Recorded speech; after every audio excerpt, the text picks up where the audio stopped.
Islamic philosophy এবং Islamic কনসেপ্টের মূল কথাই হলো আমাকে আপনাকে ক্যাপাবল করে তোলা।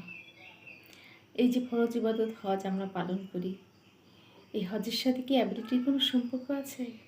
আসলে হজ আর অ্যাবিলিটি এত বেশি রেলিভ্যান্ট যে আপনার হজ ফরজ হওয়ার প্রথম এবং প্রধান শর্তই হচ্ছে অ্যাবিলিটি। এই অ্যাবিলিটি কয়েক ধরনের হতে পারে, যেমন মেন্টাল অ্যাবিলিটি, ফিজিক্যাল অ্যাবিলিটি এবং ইকোনমিক্যাল অ্যাবিলিটি। প্রথমে আসা যাক মেন্টাল অ্যাবিলিটির ক্ষেত্রে। মানে আপনার মেন্টাল সাউন্ডনেস এবং কামিং অফ এজ বা বয়প্রাপ্ত হওয়া হজ ফরজা অন্যতম শর্ত। কিন্তু শুধু এই শর্ত পূরণ হলেই হবে না, আপনাকে এই পবিত্র হলি ভাওটা যথাযথভাবে পালন করার জন্য আপনার মেন্টাল অ্যাবিলিটি প্রয়োজন। আর মেন্টাল অ্যাবিলিটি হচ্ছে এমন এক ধরনের অদৃশ্য, অপ্রতিরোধ্য, অনাস্পর্শ এক ইনার অ্যাবিলিটি, যে অ্যাবিলিটি ছাড়া আপনার অন্য সব অ্যাবিলিটি অর্থহীন হয়ে যেতে পারে।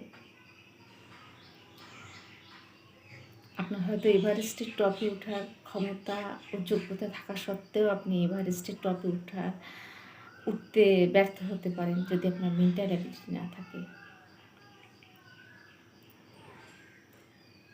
আর হজটা তো শুধু জাস্ট একটা অর্শিক না, এটা একটা প্রেমের সফর। আপনি আপনার সন্তান, সংসার, সম্পদ, ব্যবসা, সময় পিছনে পেরে ছুটে চলেছেন এক অদৃশ্য প্রেমের টানে কাবার পথে,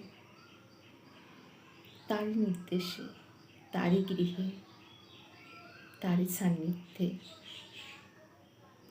আপনার এই প্রেমের কাছে পৃথিবীর আর সব প্রেম তুচ্ছ হয়ে যেতে পারে। আমাদের এখান থেকে প্রায় 5163 কিলোমিটার দূরে, আবহাওয়ার মিল নেই, ভাষার মিল নেই, সংস্কৃতিও আলাদা, বিভিন্ন দেশের মানুষ। অনেক সময় আপনার হজ এজেন্সিগুলো যা বলে এবং যা করে তার মধ্যে অনেক অমিল দেখতে পাবেন। অকারণ হেনস্থার শিকার হতে পারেন, অর্থহীন কালক্ষেপণ হতে পারে। আপনার সফরসঙ্গীরাও অসহযোগী হতে পারে।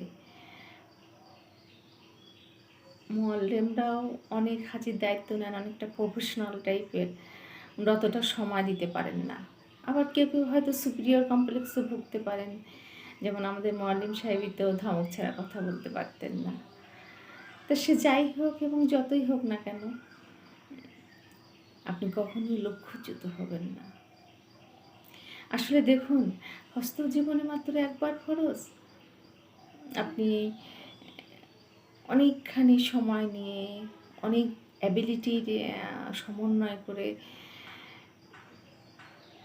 অনেক দূরে এই হলি ভাওটা পালন করতে যাচ্ছেন।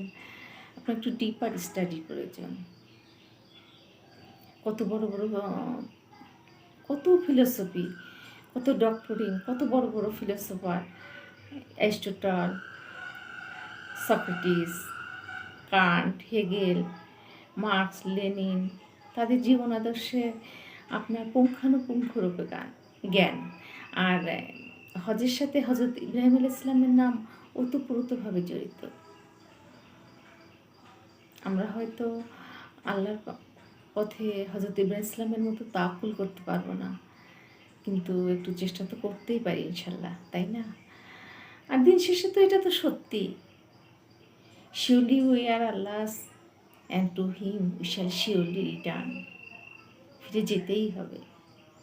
আসসালামু আলাইকুম।